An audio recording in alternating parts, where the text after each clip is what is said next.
Doctor, buenas tardes. ¿Logra visualizarla? Sí.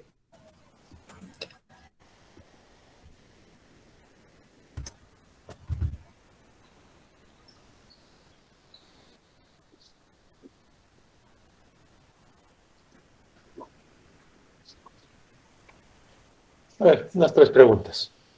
¿Sí? Ah, si digo el nombre, se conectan con cámara, por favor. Mi lista. A ver, ¿a quién le toca? Al azar. Kevin. ¿Kevin Iván? Sí. Kevin Iván. ¿Dónde estás? Doctor.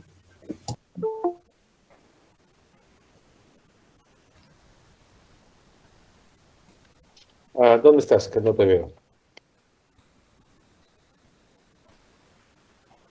Es un poquito lenta mi cámara, doctor. Disculpe. Sí, ya te veo.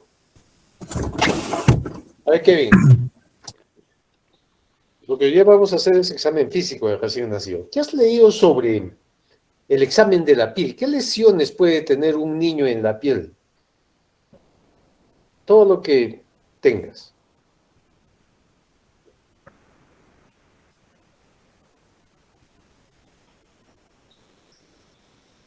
Kevin, ¿me escuchas? No es que estés buscando. Dime lo que has leído ya. No lo que vas a leer ahora. Doctor.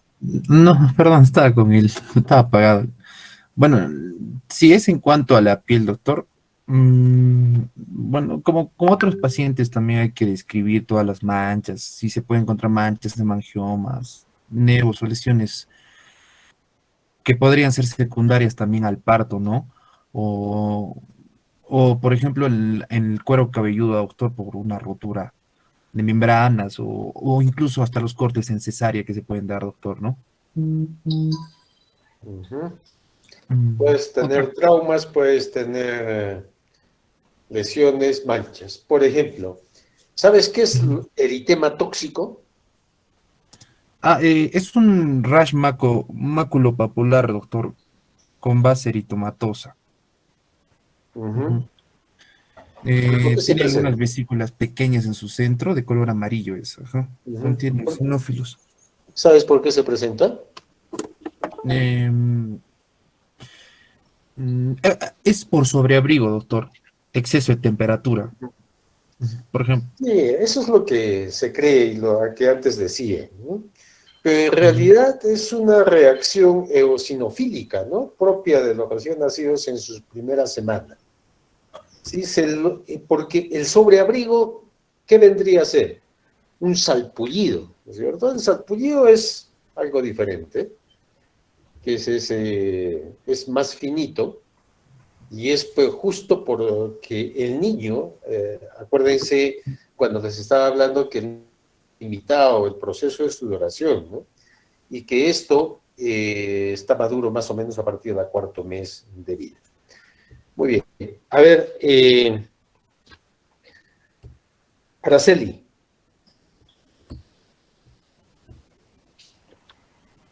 Doctor, buenas tardes. ¿Se logra ver mi pantalla? Bueno, mi cámara ya se encendió.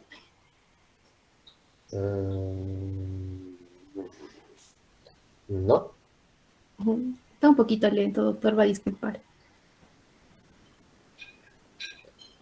Sí, pero lo que es cierto, sí, este es más rápido que el Teams, ¿no?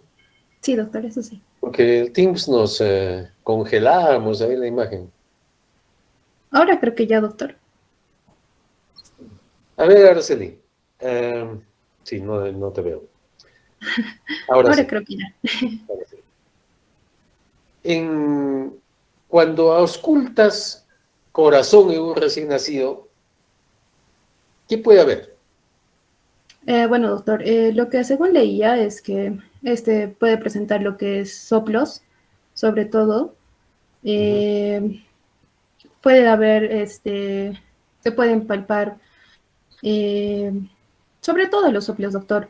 Por eso es que la evaluación en este caso tiene que ser minucioso, sobre todo en el área del precordio del recién nacido, ¿no? Y tiene que irse hacia lo que son el área de lo que es la espalda y sobre todo lo que son las axilas, ¿no? para poder Ujú. detectar la normalidad de lo que es la frecuencia y lo que es el ritmo. Y sobre todo, poder escuchar lo que es el primer y segundo ruido cardíaco, ¿no? Y sobre todo escuchar lo que es la frecuencia cardíaca del recién nacido, que ver de 120 a 160 latidos por minuto, que es lo normal, ¿no? Ujú. En realidad, los Y latidos de recién nacidos son desde 100, que es diferente a los latidos cardíacos del feto. ¿Sí? Ustedes en obstetricia les van a decir, es bradicardia fetal, cuando la frecuencia cardíaca baja de 120, ¿cierto? Pero en el neonato, nosotros vamos a hablar de bradicardia neonatal cuando el niño tenga menos de 100 latidos por minuto. ¿Sí? Ese es uno de los cambios que va a haber. Ahora, no necesariamente un niño pues va a tener un soplo desde que nace, ¿no? ¿Sí?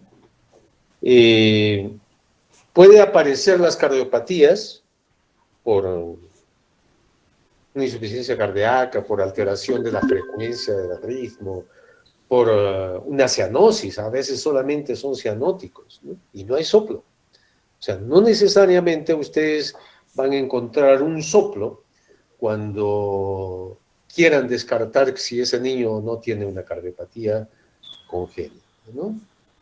Pero sí, lo que tienen que tener en cuenta es eso, ¿no? Ver, a ver, los focos, ¿no? Mitral, tricuspidio. Acuérdense que arriba no me cambia, ¿no? El foco aórtico está a mano al lado derecho y el foco pulmonar está al lado izquierdo del esternón. Entonces ahí sí cambian los focos. Y acuérdense también, el otro es el soplo clavicular, que es muy importante el foco clavicular de un recién nacido para el descarte de la persistencia en ductos arteriosos. Ok. A ver, Derek. doctor, una Sí, consultita. Estaba leyendo también que cuando los recién nacidos tienden a hacer una pequeña bradicardia, bueno, una bradicardia y llegando a lo que son a los 85 o 90 latidos durante el sueño. Entonces también sí, leía que esto se puede presentar en bueno, recién nacidos a término, ¿no? Entonces, y algunos referían que es lo normal, ¿no? Entonces, eso debido a que, doctor, si la bibliografía nos refiere que es de 120, bueno, desde 100 hasta desde 160 100 a latidos. 160 para un recién nacido. Es cierto, en un recién nacido puede bajar hasta 90 en el sueño, que es lógico, el niño no está activo, ¿no? Y puede bajar normalmente hasta 90, pero solamente en el sueño. Es igual, el niño puede tener más de 160 en casos también fisiológicos. Cuando el niño llora y se activa, está con un llanto enérgico por hambre, por ahí aumenta sobre 160. O un niño también cuando está con fiebre, también va a aumentar sobre 160 latidos por minuto. Hay esas alteraciones, pero en general va de 100 a 160. ¿Sí? Ok, doctor, A ver, gracias. Derek, De último acuerdo, vamos a doctor. hacer, Derek.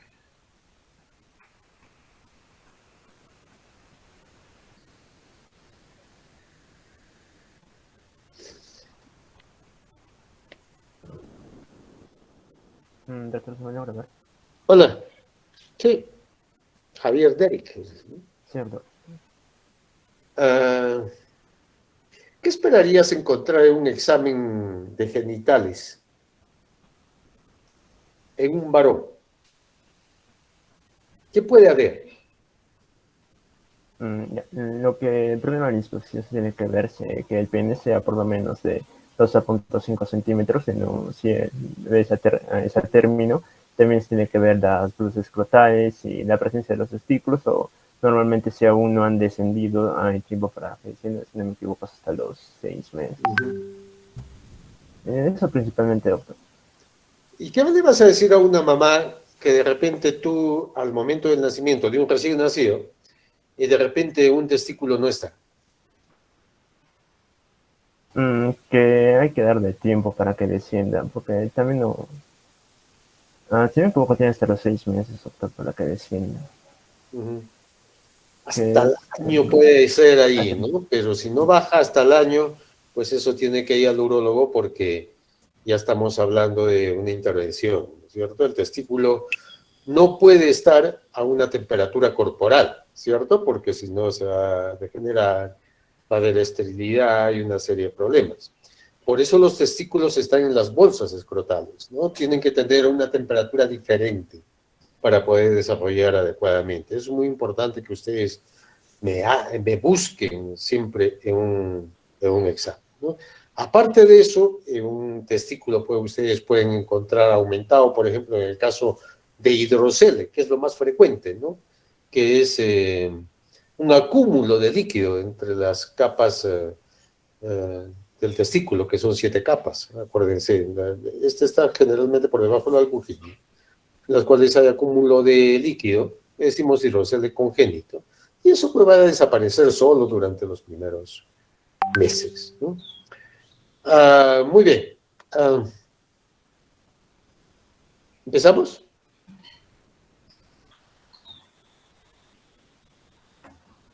Sí, Osmi. Sí, doctor, está bien. Ok. Ya. Doctor, buenas tardes. Compañeros, buenas tardes. Bueno, ahora vamos a tocar el segundo tema de exposición, que es examen físico en el recién nacido. Bueno, a manera general, mencionar que la persona a evaluar o el examinador tiene que estar familiarizado, ¿no?, con los eventos que ocurren en cuanto al parto, como por ejemplo el tipo de parto o la duración que tuvo el parto, ¿no? El examen físico se puede realizar en lo que es la sala de recién nacidos o también en la habitación de la madre. Es importante que el área donde se va a realizar el examen sea cálido, también sea tranquilo y que tenga una buena iluminación. En general, el examen va a constituir, ¿no?, de lo que es la observación de la apariencia general del bebé, en el cual va a estar incluido lo que es la posición del cuerpo en reposo, también los movimientos que presenta el recién nacido, el color y el esfuerzo respiratorio, ¿no? También vamos a tomar en cuenta lo que son las medidas corporales, dentro de esto lo que es el peso, la longitud, la circunferencia de la cabeza, y bueno, en algunos casos también se va a dar, vamos a tener que tomar lo que es la circunferencia del tórax y también la toma de los signos vitales. Y bueno, terminamos con lo que es un examen más minucioso, ¿no? El examen de partes. No hay un orden estricto, pero se recomienda que sea de pies a cabeza, y por último ya examinar lo que son las cabezas, las caderas y la columna vertebral, y también los órganos individuales del cuerpo, ¿no? El examen debe llevarse a cabo de manera sistemática para tener un enfoque no sistemático y así poder evaluar todos los aspectos o todas las partes del recién nacido. Vamos a ver que el examen se optimiza observando, ¿no?, inicialmente lo que es el aspecto general del bebé, seguido de la auscultación de los pulmones y del corazón, todo esto mientras el bebé está acostado tranquilamente, ¿no? Se recomienda que el recién nacido esté tranquilo. El examen debe incluir lo que es la evaluación de la edad gestacional. También vamos a proceder lo que es la evaluación de cabezas a pies, como ya lo mencionamos. Para la evaluación de las caderas, nuestro recién nacido debe estar en decúbito supino, y para la evaluación de la columna vertebral vamos a colocar al recién nacido en decúbito prono, ¿no? Ahora, también es importante registrar lo que es la fecha y la hora del examen. Entonces empezamos con lo que es la inspección, ¿no?, la apariencia general del recién nacido. Antes de tocar al bebé, nosotros vamos a aprender mucho observando solamente su apariencia, tanto en estado de reposo, sin ninguna estimulación, y también al momento de estimular al bebé, ¿no?, provocar movimientos. En lo que es la inspección general, vamos a incluir lo que es la determinación del sexo, aunque esto se da al momento del parto, ¿no? Si este es femenino o masculino, o como vamos a ver más adelante, que puede haber cierta ambigüedad, ¿no?, en lo que son los genitales ambiguos. También la apariencia, la inspección general, vamos a ver lo que es la detección de los defectos congénitos, como identificar cualquier deformación, como es el metatarso aducto, que va a ser una anomalía en los piecitos del bebé, donde va a tener el metatarso inclinado, ¿no?, hacia lo que es la línea media del pie. O bueno, cualquier otra malformación, como podría ser el labio leporino, que se va a poder identificar a lo que es la inspección general, ¿no? O cualquier otra presencia de algún síndrome. También observar lo que es la nutrición fetal, determinar el estado nutricional de nuestro recién nacido, anotando así lo que es la cantidad de grasa subcutánea que vamos a observar en lo que es la región anterior de los glúteos o de los muslos, y también observando lo que es la cantidad de la gelatina de Wharton en el cordón umbilical. Por ejemplo, si nosotros observamos un cordón umbilical delgado, pues podríamos estar hablando de una madre, ¿no?, que ha tenido un déficit nutricional materno, y por lo tanto también el feto o el bebé. Bueno, También debemos evaluar lo que es a la inspección, el esfuerzo expiratorio, ¿no?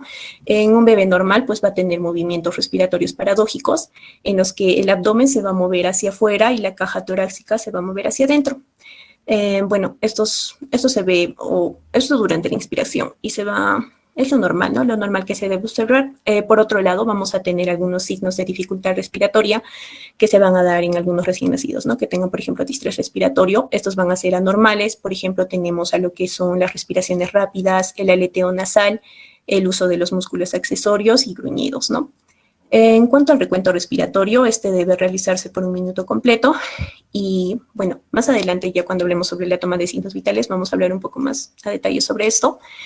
En cuanto a la posición y el movimiento, la postura de recién nacido en reposo generalmente suele reflejar la postura que ha tenido en intraútero, ¿no? Mencionaba que los recién nacidos a término, que estos que han sido colocados a vértice generalmente se van a acostar con lo que son las caderas, las rodillas y los tobillos flexionados, ¿no? Como se puede observar en la primera imagen.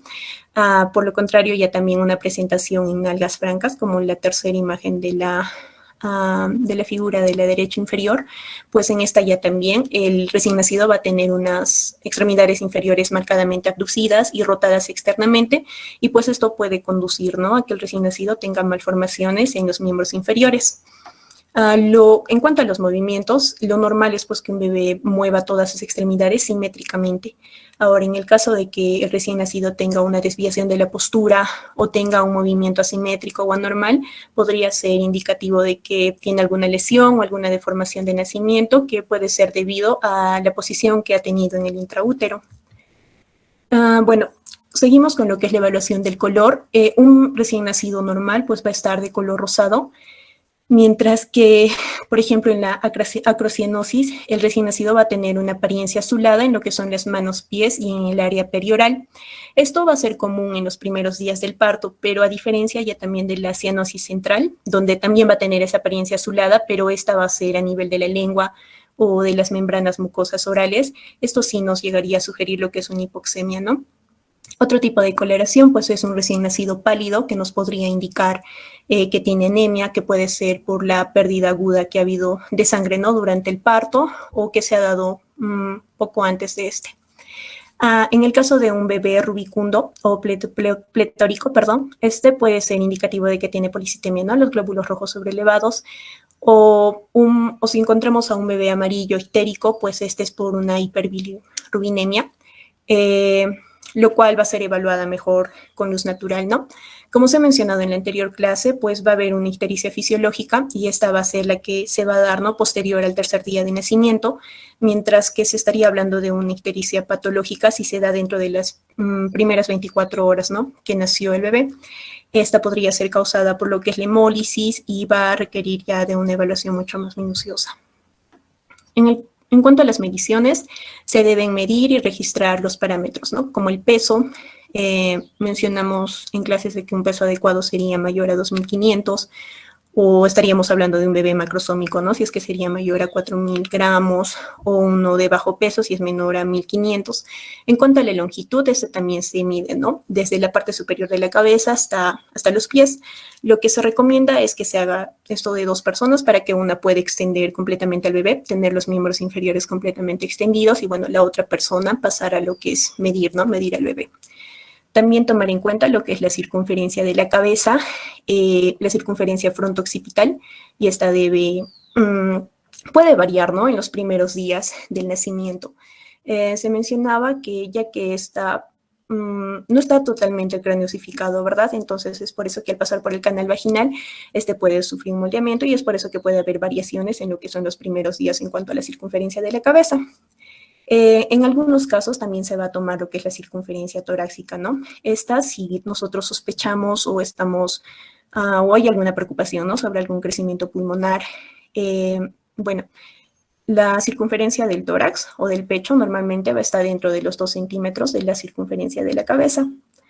En cuanto a la toma de los signos vitales, estos se deben registrar de 30 a 60 minutos, ¿no? Cada 60 minutos durante el periodo de transición, es decir, durante las primeras 4 a 6 horas de vida. Luego debemos tomarlo cada 8 horas o cada 12 horas, ¿no?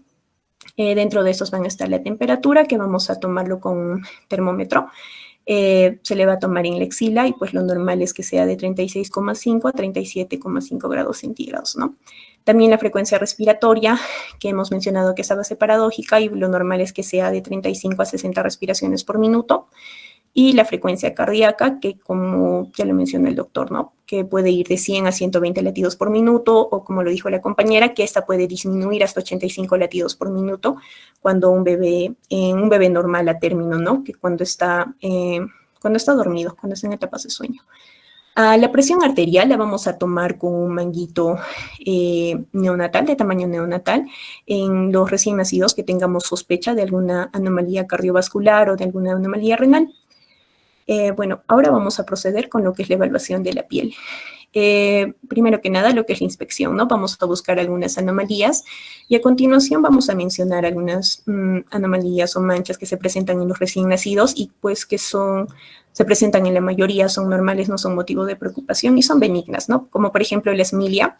Estas van a ser pápulas blancas que bueno, básicamente son pápulas, ¿no? Que retienen queratina y material sebáceo en lo que son los folículos pilosos, y estos se van a encontrar en lo que es la nariz, la región frontal, alrededor de los ojos, las mejillas, y se resuelven generalmente en las primeras semanas de vida.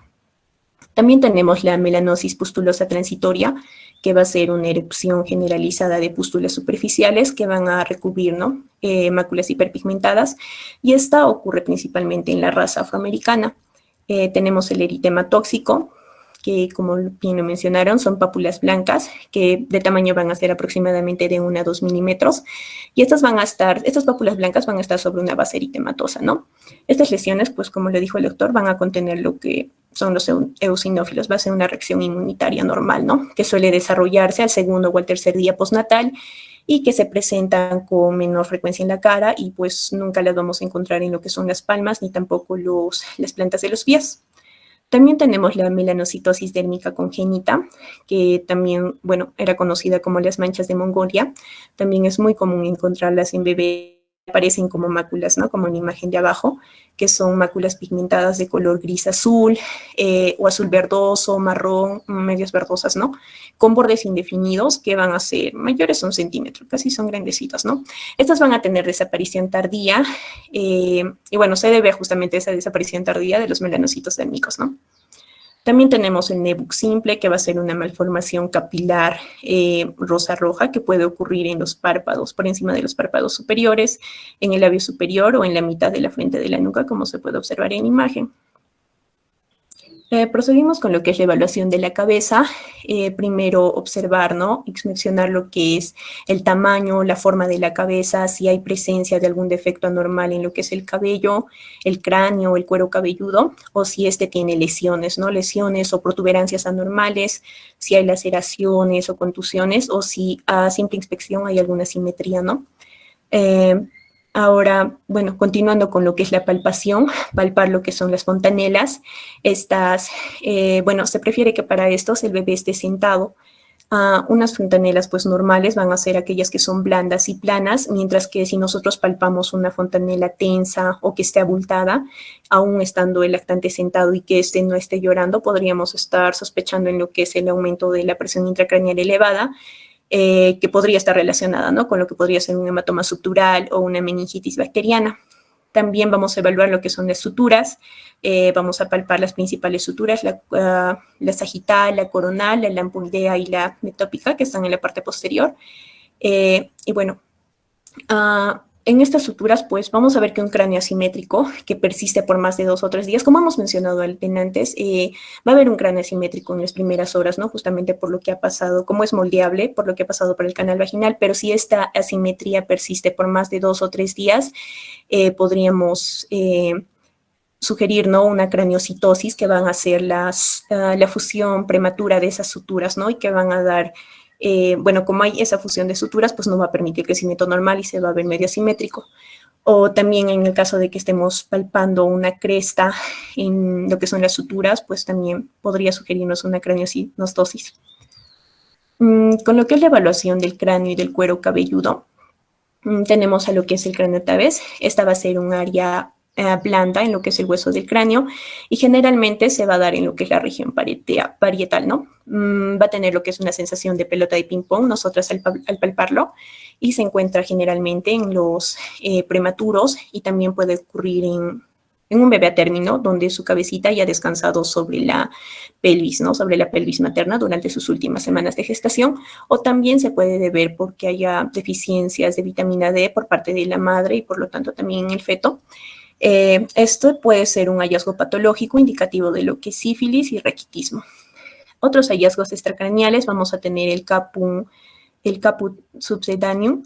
Este va a ser un área de edema sobre la parte de presentación de la cabeza, como en la imagen inferior, y esta condición generalmente va a cruzar lo que van a ser las líneas de sutura y se puede resolver en pocos días, ¿no? O los cefalohematomas, en este caso, pues van a ser colecciones, ¿no?, de sangre subperiósticas que van a estar presentes del 1 al 2% de los recién nacidos. En cuanto a la evaluación de la cara, vamos a examinar la cara en un paciente tranquilo, ¿no? En el recién nacido que esté tranquilo para observar que no haya simetrías ni nada. Ahora, para nosotros poder detectar lo que es una parálisis facial o una facies de llanto asimétrico, pues sería también recomendable lo contrario, que el bebé esté llorando, que no esté tranquilo.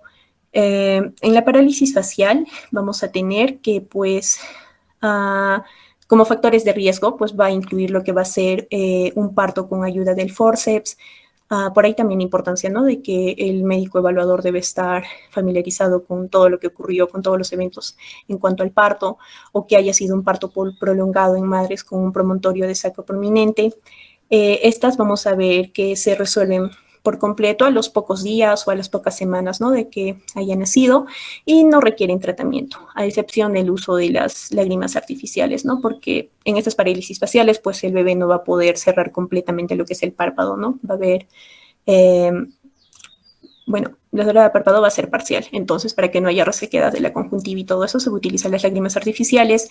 También va a haber lo que es la pérdida del pliegue nasolabial, así como también al llorar, pues no, la mitad de la cara, al llorar, pues la comisura labial se va a desviar hacia el lado no afectado, ¿no? Ahora, esta la vamos a diferenciar de una facies de llanto asimétrico. En esta facies de llanto asimétrico, lo único que va a estar afectado va a ser en lo que es la región inferior de la cara, porque esta se va a dar por el resultado de lo que es la ausencia congénita o la hipoplasia del músculo depresor del ángulo de oris, que se va a encontrar en lo que es la línea oblicua de la mandíbula. Entonces la vamos a diferenciar de lo que es la parálisis facial, porque en esta fase de llantos asimétricos no va a estar afectado lo que es la apertura ocular, normal va a poder cerrar los ojos, tampoco va a haber afectación de lo que es el pliegue nasolabial, solamente va a haber esa desviación en la boca al momento de llorar, ¿no? Y bueno, esa facies de llanto asimétrico puede estar relacionado con algún síndrome, como podría ser el síndrome cardiofacial de Kyler. Doctor, continúo porque las tipos están divididas en 3. ¿O continúo? A ver, ¿ustedes ya lo dividieron las partes? Sí, doctor. O sea, claro, para realizar las diapositivas, ¿no? Pero sí, se continúa. Puede seguir. Listos. Kevin y termina Jairo, ¿no? Bien, doctor. Continuando con la exposición, como mi compañera estaba explicando, tenemos que tener en cuenta más que todo, posteriormente a lo que mi compañera dijo, enfocarse también en los ojos, ¿no? Es importante tener en cuenta los ojos debido a que puede ser difícil realizar el examen, ¿no?, de los ojos debido a que los párpados luego del parto pueden estar edematosos, ¿no? Y la mayoría de los bebés abrirán los ojos espontáneamente cuando se los sostenga verticalmente en un entorno de poca luz ambiental. ¿Qué debemos de observar?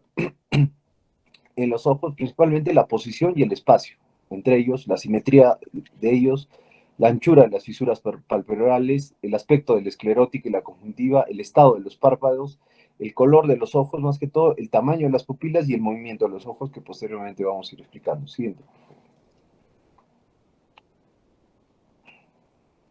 Siguiente.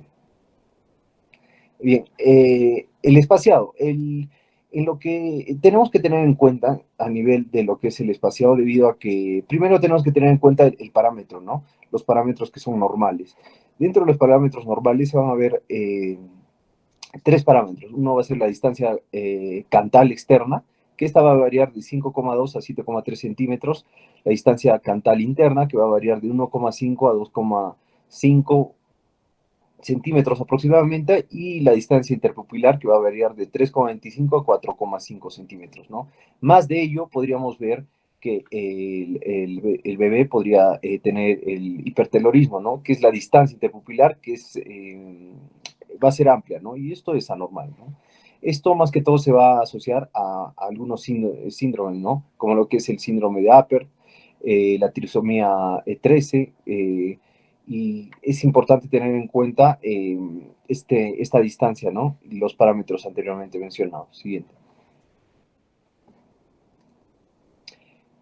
Dentro de lo que es la simetría de los ojos puede ser más que todo el resultado de los pliegues epicánticos prominentes, ¿no? Como vemos, los pliegues epicánticos, en la imagen inferior izquierda vamos a poder ver que el pliegue del epicanto eh, puede ser normal, pero raramente son normales, ¿no? Y generalmente sugieren la trisomía 21, ¿no? La diferencia del tamaño es entre los globos oculares, como se va a poder ver en la imagen inferior derecha, vamos a poder ver un niño con ptosis palpebral congénita, ¿no? Siguiente, por favor. Dentro de lo que son las fisuras palpebrales, tenemos que tener en cuenta, debido a que las fisuras palpebrales ensanchadas o estrechas son normales también para algunos pacientes, pero no, también nos pueden enfocar en algún tipo de síndrome, ¿no? Como lo que puede ser el síndrome de Down también, las fisuras palpebrales inclinadas hacia abajo, que van a ser características en el síndrome de Treacher-Collins y Alpert, ¿no? Y tener en cuenta que las fisuras palpebrales hacia arriba nos va a indicar más que todo como el síndrome de Down, ¿no? Las fisuras palpebrales estrechas y cortas, más aún, nos van a orientar al síndrome de George. Siguiente. Dentro de lo que es el movimiento ocular, se debe tener vamos a evaluar el movimiento de los músculos extraoculares, ¿no? Debe producirse un movimiento simétrico de los ojos cuando el bebé se sostiene verticalmente, ¿no? Y se mueve suavemente de lado a lado. Aunque el movimiento ocular sea simétrico, es común durante el primer mes de vida, ¿no? Pero no más tiempo, ¿no? Se podría ver que podría haber una ligera simetría hasta el primer mes de vida, pero después sí o sí tenemos que tener en cuenta las anormalidades, ¿no? Esto nos va a indicar más que todo una anomalía en lo que es los pares craneales que están involucrados en ellos, ¿no? Como lo que es el troqueado, el oculomotor y el abducen, ¿no? Que es el sexto par craneal, y o alguna anomalía cerebral más que todo. Siguiente. Dentro de lo que son las escleras, como vemos en las imágenes, no es normal, no es muy normal, ¿no? Ver a los bebés tal vez con unas escleras azules intensas, ¿no? Y normalmente las escleróticas van a ser blancas y claras. En los recién nacidos prematuros, la esclerótica puede aparecer de color claro, más que todo un azul claro, más que todo por el tejido uveal, ¿no? Subyacente. Y el color más oscuro se va a transmitir que una esclerótica delgada, ¿no? Entonces esto nos va a indicar tal vez una osteogénesis imperfecta, debido a que va a haber un desarrollo inadecuado en lo que es el colágeno de la esclera, ¿no? Entonces tenemos que tener en cuenta ello. Siguiente. La conjuntiva. Dentro de lo que es la conjuntiva, se debe examinar en busca de alguna hemorragia tal vez, o una inflamación, ¿no? O alguna secreción tal vez purulenta, ¿no? Si es que la madre tal vez tuvo también una infección, ¿no? Durante el parto también. Las hemorragias subconjuntivales pueden ocurrir espontáneamente durante el parto. Es importante tener en cuenta, si es que se va a evaluar al bebé, tal vez también ver cómo fue el parto, ¿no? Porque si es que se llega a encontrar al bebé tal vez una hemorragia subconjuntival, ya sea también producto de un parto traumático también. Siguiente. Dentro de lo que es la córnea, tenemos que tener en cuenta que la córnea en la mayoría de los recién nacidos sí o sí va a tener un diámetro aproximadamente de 1 centímetro, ¿no? De 10 milímetros. El agrandamiento de la córnea se va a decir cuando tiene más de 12 milímetros de diámetro, ¿no? Y esta nos va a inclinar, nos va a sugerir una posible glaucoma, ¿no? Especialmente si es que esto se va a ir acompañando de fotofobia o lagrimeo excesivo también, ¿no? O también si es que se va a inspeccionar una turbidez corneal también. Siguiente. Dentro de lo que es las pupilas, tenemos que tener en cuenta que debe evaluarse por su forma y la reacción a la luz. Las pupilas normalmente van a ser redondas y se contraen en respuesta a una luz brillante, ¿no? Tenemos que tener en cuenta que la reacción pupilar ocurre consistentemente. Esta reacción pupilar se va a dar en la semana 32 de gestación, pero puede ser evidente tal vez en algunos bebés ya desde la semana 28, ¿no? Eso es importante también tener en cuenta debido a que en qué bebés tal vez se puede buscar, ¿no? Esta reacción a la luz, ¿no? Debido a que si es que hay tal vez algunos bebés que son prematuros, no se va a encontrar este tipo de reacción, ¿no? Los defectos del iris, como lo que puede ser el coloboma, también van a sugerir de algunos síndromes, ¿no? Como el síndrome del coloboma renal, que está asociado también a malformaciones renales también, anomalías cardíacas, anomalías genitales, las atresias de coanas también y el retraso de crecimiento. Siguiente. Dentro de lo que es el reflejo rojo, tenemos que tener en cuenta que sí o sí se requiere hacer un examen oftalmoscópico a todos los bebés, ¿no? Recién nacidos, para evidenciar la presencia o la ausencia, más que todo, de reflejo rojo, debido a que este nos va a dar muchos evidencias, tal vez, en lo que se pueda, tal vez, encontrar, ¿no? Si es que el cristalino, las estructuras subyacentes tienen que ser transparentes, ¿no? La prueba de reflejo se va a realizar observando ambos ojos del bebé a través de un oftalmoscopio. Esto es importante tener en cuenta debido a que se tiene que configurar en cero y a una distancia aproximadamente de 18 pulgadas del bebé, ¿no? El reflejo rojo normal emana, como vemos en la imagen inferior, vamos a ver los dos ojos que van a estar rojos. Es un reflejo rojo adecuado, se podría decir. Es de carácter simétrico, sin evidencia de opacidades, y tampoco tiene que tener ninguna mancha blanca, ¿no? Como podemos ver en la imagen inferior. En la imagen del medio, de los ojos, en la imagen inferior, en la imagen del medio, vamos a poder ver también un reflejo rojo ausente en el ojo izquierdo, ¿no? Del bebé. Y en la imagen inferior vamos a ver como un reflejo blanco anormal en el bebé, lo que nos podría orientar de un retinoblastoma también. Siguiente. Dentro de lo que es el reflejo rojo, como les mencionaba, tenemos que ver el segmento. Esto nos va a traducir más que todo el anomalías del segmento anterior del ojo, ¿no? Ya sea coloboma, cataratas, opacidades del humor vitro o del humor acuoso, o como les mencionaba también, podría ser una tumoración, ¿no? Un retinoblastoma también. Siguiente. Dentro de lo que son las orejas, tenemos que tener en cuenta primero la posición, ¿no? Determinar la posición, el tamaño, la apariencia también, ¿no? Dentro de lo que es la posición, tenemos que tener en cuenta que normalmente se colocan cuando el hélice cruza en una línea horizontal, ¿no? Trazada desde el canto externo del ojo, perpendicular al eje vertical de la cabeza, ¿no?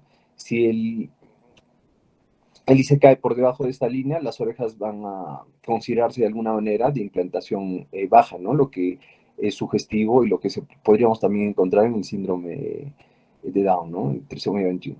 Una oreja rota hacia atrás y su eje vertical se desvía más de 10 grados del eje vertical de la cabeza, también podríamos ver que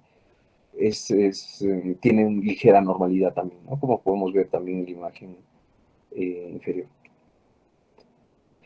Dentro de lo que es las anomalías del oído externo, más que todo, tenemos que tener en cuenta que se deben inspeccionar los oídos en busca de, más que todo, de quistes de hendidura braquial, Estos pueden estar en el área preauricular, más que todo en la línea anterior, ¿no? Cercano tal vez al el esternocleidomastoideo en el cuello, ¿no? A los senos paranasales también, o papilomas o fosas cutáneas periauriculares, ¿no? Tener en cuenta ello también. Y las anomalías del oído externo van a aumentar el riesgo de anomalías adicionales en oído medio interno. Entonces, por ello debemos de inspeccionar de una manera adecuada, ¿no? Si es que vemos tal vez un oído tal vez que pueda llegar a tener alguna ligera anormalidad, tenemos que sospechar también que podría también haber algún tipo de malformación también, ya sea en el oído medio o interno también. Siguiente. Bien, acá podemos ver, como les decía, algunas fositas cutáneas, como se ve en la imagen inferior izquierda, ¿no? Más que todo dentro de las anomalías del oído externo, vamos a ver algunas anomalías congénitas, como les decía, también es el resultado. Eso es importante debido a que las anomalías del oído externo se ha visto que se tienden una asociación, ¿no? Alguna anormalidad renal aislada, ¿no? O también algunas anomalías congénitas múltiples también. Sí. Bien, dentro de lo que es el canal auditivo, lo más importante aquí debemos de ver la permeabilidad del canal, ¿no? Como vemos en la imagen C, vamos a ver que ese oído no es permeable, ¿no? O sea, no hay un canal auditivo adecuado, ¿no? Entonces, ya vemos que obviamente es una imagen que se ha hecho una cirugía más que todo para que tenga una estética adecuada, pero no hay un canal auditivo adecuado, ¿no? Entonces, es importante tener en cuenta estos parámetros, ¿no? Más que todo este examen generalmente se va a realizar en lo que es el periodo neonatal. Siguiente. Dentro de lo que es la nariz, teniendo en cuenta la nariz, tenemos que ver la forma también de la nariz, si es que es simétrica o no. Tenemos que ver, esta puede ser anormal, ¿no? Debido a tal vez a alguna deformación intrauterina también, o también a un parto traumático, un parto tal vez que ha sido eh, un parto que no haya favorecido tal vez, ¿no? A la salida del bebé. En este caso, se tiene que volver a la forma normal a los pocos días de nacer. Si es que tal vez hubo un parto traumático, claro, puede haber una ligera anormalidad, pero a los pocos días tiene que volver a la normalidad. Si es que no es, entonces sí o sí tenemos que tener en cuenta indagar más allá, ¿no? Un examen de nariz, una nariz más que todo, si es que es muy delgada o tal vez muy ancha, o puede tener un puente nasal deprimido, ¿no? Pueden ocurrir esto se va a ver asociado tal vez a algunos otros síndromes también, ¿no? Las narinas, ¿no? Es importante tener en cuenta la permeabilidad, al igual que los oídos, como les decía, la permeabilidad de ellas, ¿no? ¿Para qué? Para saber si es que el bebé, o sea, sí o sí tenga una respiración adecuada también, ¿no? Probablemente tal vez el bebé tenga una insuficiencia respiratoria y no le hemos evaluado la nariz, ¿no? Pero tenemos que tener en cuenta ello, ¿no? Tal vez eso no es problema el problema respiratorio, sino más que todo de la nariz. Entonces, es importante porque se puede lograr observando, ¿no? Más que todo el movimiento con un trozo de algodón o un hilo, ¿no? Colocado frente a cada narina para ver de qué manera adecuada puede respirar, ¿no? Esto ya, claro, siempre y cuando el bebé obviamente ya nos haya mostrado signos de respiración adecuada, claro, ¿no? Dentro de lo que acá también podemos tener en cuenta, puede ser también la obstrucción. Esta obstrucción también puede ser por causa de un edema relacionado con una succión vigorosa, ¿no? Luego el parto, también por causas anatómicas, una atresia de coanas también. Es importante tener en cuenta también las fosas nasales que pueden parecer asimétricas si es que el cartílago nasal se disloca, ¿no? Del surco bemeriano, ¿no? Como podemos ver, en la imagen inferior vamos a ver una ligera inclinación hacia la derecha, ¿no? Del tabique, ¿no? Entonces, esta condición puede distinguir de una deformidad posicional más que todo, ¿no? por la depresión, tal vez por la depresión de la punta de la nariz. En un tabique dislocado, aparece el ángulo aparece en ángulo dentro de las fosas nasales, pero en un tabique dislocado no va a volver a su posición normal cuando se suelta, ¿no? Eso es importante tener en cuenta. Dentro de lo que es la boca, tenemos que tener en cuenta evaluar el tamaño, claro, el tamaño, como les mencionaba, ¿no? Casi en toda la exposición, sí o sí, tenemos la inspección es lo más importante que tenemos que hacer, ¿no? Es el tamaño, la forma, si es que es permeable, si no, ¿no? El interior de la boca también, el maxilar, la mandíbula debe encajar de una manera adecuada, ¿no? Para verse en los ángulos iguales, bilateralmente también, ¿no? También se puede ver una mandíbula pequeña, ¿no? Si es que el bebé también podría tener alguna normalidad, como lo que es la secuencia Robin, ¿no? En el labio, que debe examinarse en busca de una evidencia de una hendidura también. La evaluación interior de la boca es necesario hacerla en la encía, la lengua, el paladar y la úvula. Como podemos ver, esa macroglotia, ¿no? Que el bebé podría tener, pero esto más que todo se va a ver en algunos síndromes, ¿no? Como lo que es el síndrome de Down también.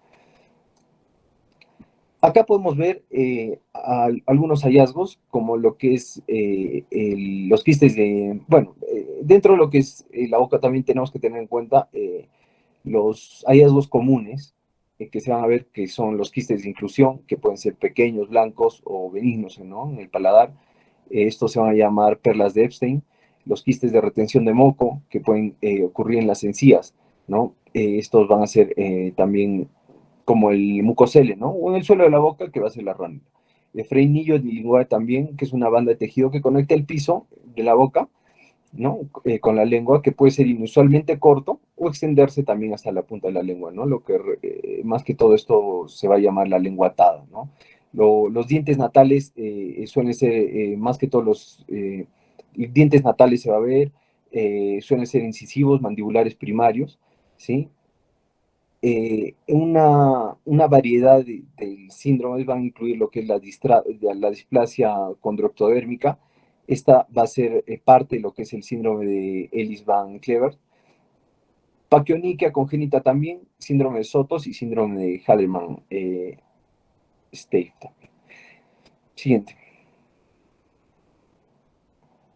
Bien, dentro de lo que es el cuello, tenemos que tener en cuenta el examen también de las clavículas, ¿no? Porque como sabemos, en una pelvis tal vez que no sea adecuada para el canal del parto, probablemente también haya una fractura de estas, ¿no? De la clavícula. Entonces tenemos que tener en cuenta la integridad también de las clavículas, más que todo en sospecha, ¿no? De un parto tal vez traumático o de una pelvis no adecuada para el parto, ¿no? Las masas en el cuello recién nacido se pueden diferenciar más que todo por la ubicación, ¿no? Esto va a ser el groma quístico, más que todo. Esta malformación va a ser una malformación linfática macroquística. Es muy común en los niños y se presenta como una masa blanda, transiluminada, indolora, ¿no? Que esta va a estar encima de la clavícula, ¿no? Los quistes de la hendidura branquial pueden palparse a lo largo del margen anterior del esternocleidomastoideo, ¿no? Más o menos por aquí, como se ve en la imagen inferior. Siguiente. Los hematomas. Los hematomas pueden ser causa de masas en la parte inferior del cuello. Se ha visto más que todo que casi se podría, si es que se encuentran los hematomas, frecuentemente se van a ver tal vez en esta zona.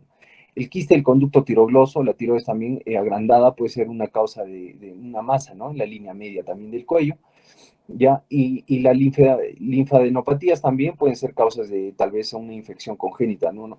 Una corioamnionitis tal vez en la madre, y vemos esto en el bebé, podemos sospechar de eso también, ¿no? Tal vez ha sido la causa.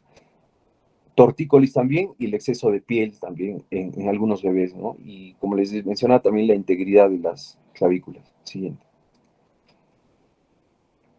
Lo que es la caja torácica, el cofre, tenemos que tener en cuenta que se debe inspeccionar más que todo el tórax en cuanto, igual, de la misma manera, ¿no? El tamaño, la simetría y ahora, como ya contamos también con la respiración, el movimiento, ¿no? Si es que es adecuado o no.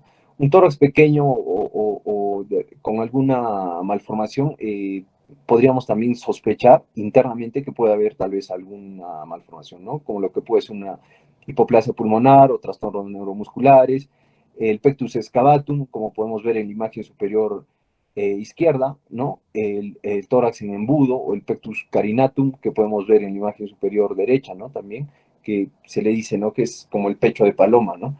La simetría puede ser también causada por una ausencia también del músculo pectoral. Es importante también tener ello en cuenta. En la imagen inferior podemos ver tal vez una asimetría que se puede ver en los pectorales, ¿no? Entonces podemos sospechar también de lo que es una ausencia en el pectoral. Esto, resultado tal vez podría ser también, o también podríamos encontrar también una masa, ¿no? No sé. Es importante tener en cuenta el movimiento de la pared torácica. Las costillas y el esternón se podría decir que están osificados de una manera incompleta, ¿no? En el recién nacido, lo que va a dar una pared torácica muy complaciente, ¿no? La respiración, los bebés normales, se puede ver, la respiración paradójica, se puede decir que en cierto índice puede ser normal, ¿no? En la caja torácica y se mueve hacia adentro y el abdomen hacia afuera, ¿no? Durante la inspiración. En trastornos respiratorios, ya en las altas presiones, va a haber unas altas presiones intratorácicas, ¿no? Y esto se va a ver tal vez en la imagen superior, como vamos a ver, como el bebé se puede ver la diferencia, ¿no? En lo que es el reborde costal con lo que es el abdomen, ¿no? Entonces se puede ver que de alguna forma hay un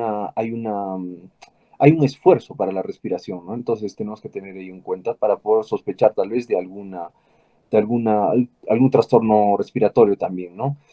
Hay que ver también que las altas presiones intratorácicas, como les mencionaba, van a inflar los pulmones, estos pulmones van a estar con poca distensibilidad, ¿no? Entonces, por ello les decía que tenemos que tener tal vez una sospecha de alguna alteración pulmonar también, ¿no? Esto, como se ve en la imagen inferior, va a dar unas retracciones intercostales, ¿no? Subcostales o subsifoideas también. Dentro de lo que es la mama, tenemos que tener en cuenta el tamaño de la mama, como les decía, de igual forma, cómo se ve, ¿no? El tamaño de la mama, la posición del pezón, la presencia y la cantidad del tejido mamario, más que todo, ¿no? La hipertrofia mamaria va a ser más que todo por tal vez las hormonas maternas, ¿no?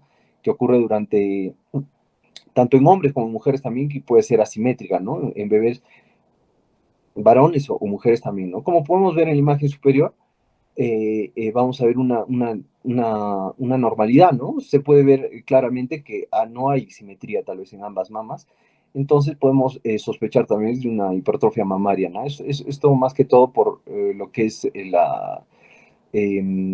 como les decía, ¿no? Las hormonas maternas, más que todo, debido a esto, ¿no? Entonces, eso también podríamos sospechar, o si es que la madre tal vez está con hormonas maternas, podemos sospechar tal vez que el bebé podría tener tal vez alguna normalidad, ¿no? Los pezones muy espaciados vamos a ver más que todo en lo que es en el síndrome de Turner también, y el pezón supernumerario o accesorio también que se llama, es un hallazgo, se podría decir frecuente, con aproximadamente 1 de 40 recién nacidos, va a haber esto, ¿no? Y esto se va a ver más en bebés afroamericanos, ¿no? Como vemos en la imagen inferior, debajo del pezón vamos a ver como un pequeño grano, pero se podría decir que también es un pezón supernumerario, ¿no? Sí. Ya, vamos a iniciar, bueno, explicándoles en cuanto de la parte pulmonar. Vamos a ver que a nivel de la inspección tenemos que valorar ciertos ítems, ¿no? Uno sobre todo va a ser la frecuencia respiratoria, que se dice que en el recién nacido va a ser en un promedio de 40 a 60 respiraciones por minuto, y también van a tener un patrón característico, ¿no? Vamos a ver que también puede haber trastornos respiratorios en el momento de la inspección. Por ejemplo, ahí vamos a ver al recién nacido que puede estar taquipneico. También vamos a ver que puede presentar retracciones. En muchas ocasiones el niño va a hacer uso de los músculos respiratorios accesorios. También es importante analizar si tiene aleteo nasal y si el niño presenta algún tipo de gruñidos. A nivel de la auscultación, vamos a ver que en el recién nacido se tiene que auscultar en un entorno tranquilo, que tiene que ser cálido y lo más relajado posible, ¿no? Y previamente precalentando el estetoscopio. Vamos a ver acá los ruidos respiratorios normales, que por lo general van a ser broncovesiculares, van a ser simétricos o iguales en ambos lados del tórax, ¿no? Va a ser de forma clara y aunque se ha dicho que en algunas ocasiones puede haber estertores dispersos durante algunas horas posparto. En relación de los sonidos respiratorios anormales, vamos a ver que estos van a ser inusuales en ausencia, por ejemplo, de la taquimia o si presenta signos de dificultad respiratoria. Vamos a ver, por ejemplo, acá en la enfermedad respiratoria, el niño va a presentar gruñidos y a veces solo se llegan a escuchar con un estetoscopio, ¿no? Siguiente, por favor. Ya, a nivel cardiovascular, en la palpación vamos a primeramente ver la pared torácica, ¿no? Acá vamos a determinar primeramente el punto apical, luego que por lo general la que está ubicada la posición del corazón, ¿no? Y anatómicamente el ventrículo derecho va a ser la parte más predominante en este punto. Y luego también vamos a ver en el borde external inferior izquierdo, ¿no? Para poder ver cómo es el máximo impulso. A nivel de las arterias femorales pueden estar, por ejemplo, disminuidos cuando hay una patología que puede ser la coartación de la aorta. Puede estar aumentados estas arterias femorales si hay todavía esta persistencia del ducto arterioso, ¿no? Y también van a estar anormales cuando evaluamos el pulso braquial radial y también a nivel del pie, ¿no? A nivel de la auscultación, como les dije, tiene que ser también precalentado para evitar que el niño sobre todo pueda hacer movimientos o esté incómodo, ¿no? Vamos a ver que la frecuencia cardíaca por lo general va a ser de valores de 120 a 160 por minuto y los recién nacidos en la fase de sueño tiende a disminuir esto, que viene a ser de 85 a 90 latidos por minuto. También tenemos que ver acá el ritmo cardíaco y también tenemos que auscultar el primer ruido y el segundo ruido. Como sabemos, el primer ruido viene a ser de las válvulas auriculoventriculares. Esto por lo general lo encontramos en la parte del vértice. Y el segundo va a ser el cierre de las válvulas sigmoideas, ¿no? Que esto por lo general vamos a auscultar en el borde external superior izquierdo, ¿no? Y también puede haber acá una presencia que puede ser la dextrocardia, ¿no? Que acá en la dextrocardia va a haber los ruidos cardíacos prominentes en el tórax derecha, porque ya va a haber una transposición, de la parte orgánica, ¿no? Siguiente, por favor. Ya, también podemos encontrar soplos cardíacos. Vamos a ver que en los primeros días del recién nacido, estos soplos van a ser de característica transitoria y por lo general van a ser benignos. Pueden estar causados por dos tipos de patologías. Uno es porque este conducto arterioso sigue permeable y vamos a ver que el soplo va a ser continuo, ¿no? Y es fuerte, sobre todo en el segundo ruido y en el segundo espacio intercostal izquierdo. Y esto a veces se va a irradiar también a la parte del borde external izquierdo. Y en otra patología que vamos a escuchar estos soplos cardíacos va a ser en la estenosis de la rama pulmonar. Y este soplo persiste por más de 24 horas, ¿no? Siguiente, por favor. Ya, a nivel abdominal vamos a realizar la inspección. Acá siempre en el entorno tiene que ser tranquilo. Vamos a observar dos parámetros, que uno es el tamaño del abdomen del recién nacido y también cómo es su apariencia general. Por lo general, en la apariencia vamos a ver que es ligeramente protuberante, ¿no?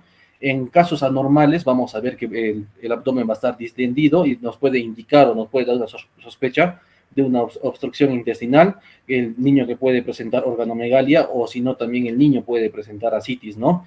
Y vamos a ver que muchos bebés normales van a presentar diastasis de rectos. Eso, vendría a ser que hay falta de la unión de estos músculos de rectos, ¿no? Y es por eso que como en la imagen se puede observar que va a haber una hernia umbilical. Otros defectos, por ejemplo, podemos ver, durante el parto o preparto en la ecografía, que puede ser sobre todo el onfalocele y la gastrosquisis. Siguiente, por favor. Ya, en los que vamos a ver es el onfalocele, que esto sobre todo viene a ser un defecto en en la línea media, ¿no? Que va a estar cubierto por el amnios y el peritoneo. Acá vamos a ver que se ve el contenido abdominal y este defecto está sobre todo en la base de la parte del cordón umbilical y sobre todo con la inserción del cordón umbilical en su vértice, ¿no? Otro que podemos ver también ecográficamente o una vez que el recién nacido es la gastrosquisis. Acá vamos a ver que sobre todo consiste en un defecto en relación de la pared abdominal. Vamos a ver que acá se van a ver las asas intestinales, sobre todo del intestino delgado, ¿no? Y vamos a ver que va a estar rodeado también por una base, bueno, dilatada, sobre todo en esta base de la masa, ¿no? Siguiente, por favor. Ya. Vamos a ver, cuando le hagamos la palpación al recién nacido, tenemos que comenzar de manera, como se decía, sistemática, ¿no? En este caso vamos a comenzar de manera superficial y luego vamos a hacer una palpación profunda, ¿no? Esto sobre todo para facilitar esta relación que va a haber de estos músculos de la pared abdominal, ¿no? Y sobre todo que cuando, bueno, de esta forma de ser superficial y luego profunda, para que el recién nacido bueno, sobre todo se dice que para que chupe un dedo enguantado, ¿no? También vamos a ver acá en la palpación el borde del hígado, que por lo general o de forma normal es de 1 a 3 centímetros, que va a estar por debajo del margen derecho costal, ¿no? El vaso por lo general no es palpable. Vamos a ver también, o podemos palpar en los polos inferiores del riñón también, ¿no? Y cualquier otra masa que podamos encontrar en la palpación, pues darnos también idea de que es algo anormal, ¿no? Por ejemplo, en los riñones, cuando están agrandados, nos puede dar la idea que puede ser una hidronefrosis, o el niño puede haber presentado una enfermedad renal quística, o también puede haber tumores en muchos casos, ¿no? Por ejemplo, los teratomas o los neuroblastomas. Siguiente, por favor. Ya, a nivel del cordón umbilical, ¿qué vamos a ver? Uno, vamos a inspeccionar primeramente, vamos a ver cómo es su apariencia general, o sea, cómo está del recién nacido, ¿no? También vamos a ver en qué porcentaje está esta gelatina de Wharton. Y también vamos a observar los vasos umbilicales, cómo se encuentran, ¿verdad? Luego del cordón delgado vamos a ver, por ejemplo, dos parámetros. Uno, el estado nutricional materno, que puede estar en muchos casos deficiente, y vamos a ver el compromiso intrauterino. En otra patología como la onfalitis, por ejemplo, acá está un eritema que rodea la parte del muñón, ¿no? Y en muchas ocasiones puede tener una secreción que va a ser maloliente. Y esto, por ejemplo, esta onfalitis puede, bueno, nos sugestiona una infección a nivel del ombligo, ¿no? Si, por ejemplo, hay una sola arteria a nivel umbilical, que por lo general esto se presenta de un 0.2 a un 0.6 en los recién nacidos, sobre todo en recién nacidos únicos, ¿no? Pero esta arteria umbilical sola se va a presentar o tiene más predominancia cuando son gemelos. Y sobre todo esto se asocia con cromosomías, también pueden ser con malformaciones congénitas y también con malformaciones renales. Siguiente, por favor. Ya, a nivel de los genitales femeninos, vamos a inspeccionar. Uno, el tamaño, la ubicación, también tanto de los labios mayores como de los labios menores. Esto sobre todo está prominente, o sea, ya de forma más prominente en los prematuros, ¿no? También vamos a ver, en cuanto a la femenino, el clítoris, la ubicación también del meato, la apertura vaginal. Vamos a ver que la abertura vaginal tenemos que ver que sea completamente visible. Y en muchos bebés también vamos a ver estos apéndices cutáneos vaginales, que vendrían a ser protuberancias a nivel del epitelio vaginal en la horquilla posterior, ¿no? También vamos a ver de la abstinencia de hormonas, bueno, de hormonas maternas, por ejemplo, acá vamos a ver el flujo vaginal lechoso, que puede estar acompañado o no de sangre. También vamos a visualizar acá el himen, que por lo general va a estar, tenemos que separar de los, bueno, que separa los labios menores, ¿no? Y vamos a ver que este sería normal cuando está con abertura o imperforado, eso sí es importante. Y vamos a ver que acá puede haber el hidrometrocolpos, que acá sobre todo la característica es que es un himen que va a estar abultado, sobre todo, y vamos a ver que acá el agrandamiento del útero resulta también de un lumen, por ejemplo, que puede ser imperforado, que puede detectarse como una masa abdominal y sobre todo en la línea media, en la parte inferior. Siguiente, por favor. Ya, a nivel masculino también vamos a realizar el mismo examen. Vamos a evaluar, por ejemplo, acá la presencia de los testículos, el tamaño del pene, la apariencia también del escroto y la posición y la abertura de la uretra, ¿no? Es importante también ver dónde termina el orificio uretral, ¿no? Para ver si hay algún tipo de presentación atípica. A nivel testicular vamos a ver que los testículos deben ser palpables, puede ser en dos zonas, en el escroto o también en el canal inguinal. También vamos a ver que estos sean iguales, ¿no? Que tengan ambos el mismo tamaño.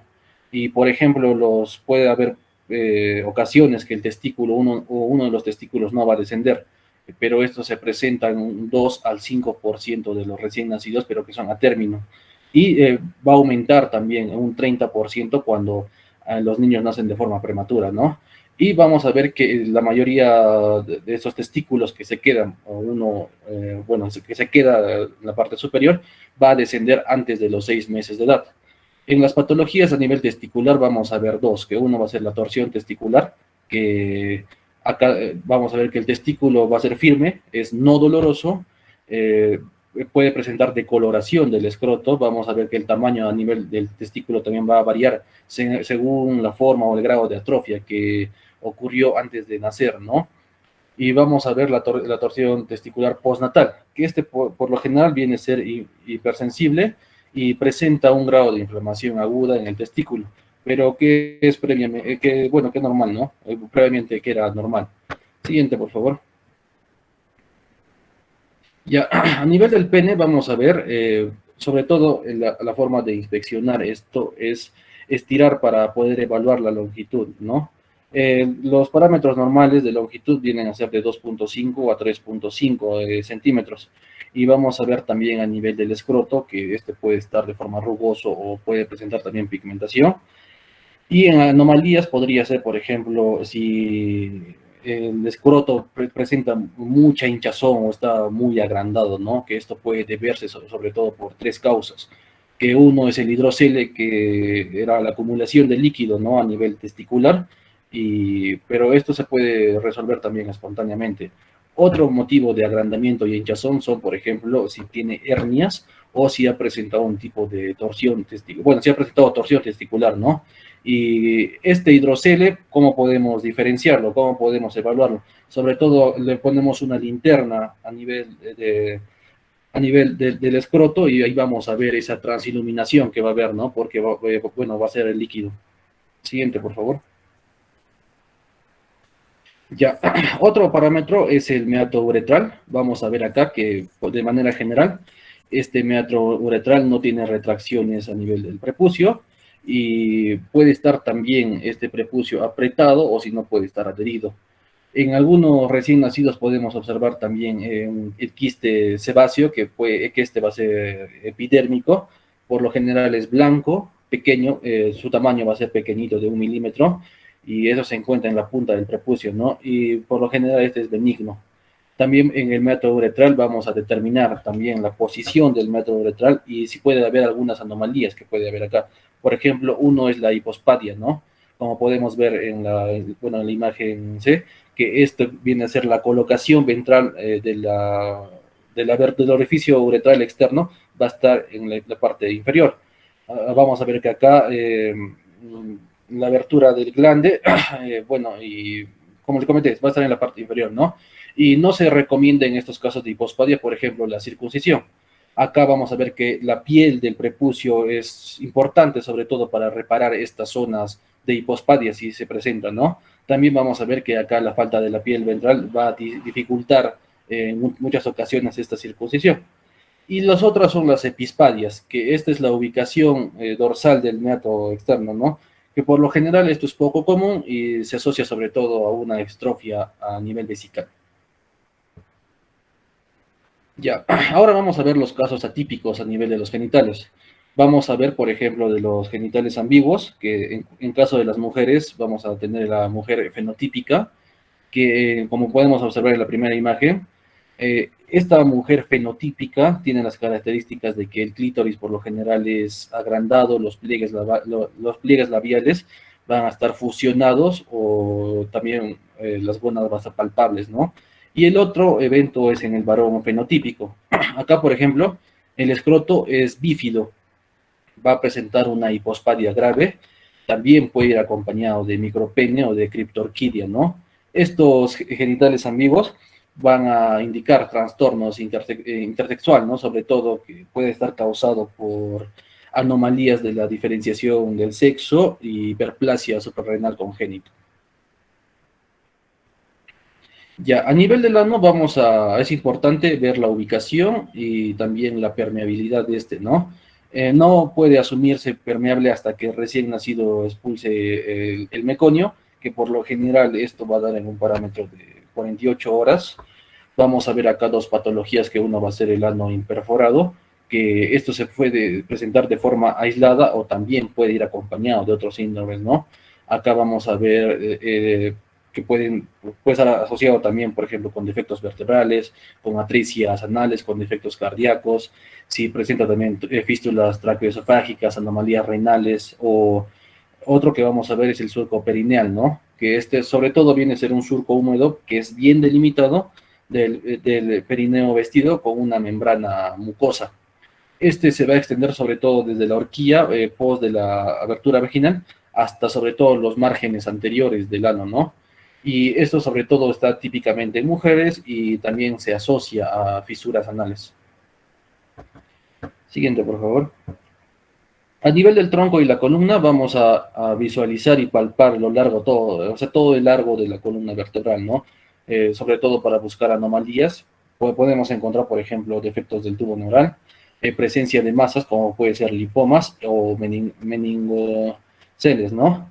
Vamos a inspeccionar también los pliegues glúteos y en busca, por ejemplo, si tiene anomalías como una hendidura sacra, o hoyuelo sacro, si tiene mangiomas, como podemos ver en la imagen derecha, ¿no? Que esto sobre todo suele estar ubicado en la parte lumbosacra y puede estar, por ejemplo, asociado a disrafismo espinal o también a otras anomalías congénitas. Ya, el hoyuelo sacro, como podemos ver en esta imagen, vienen a ser unos hoyuelos que están ubicados en la línea media de la parte del sacro a nivel de la piel, ¿no?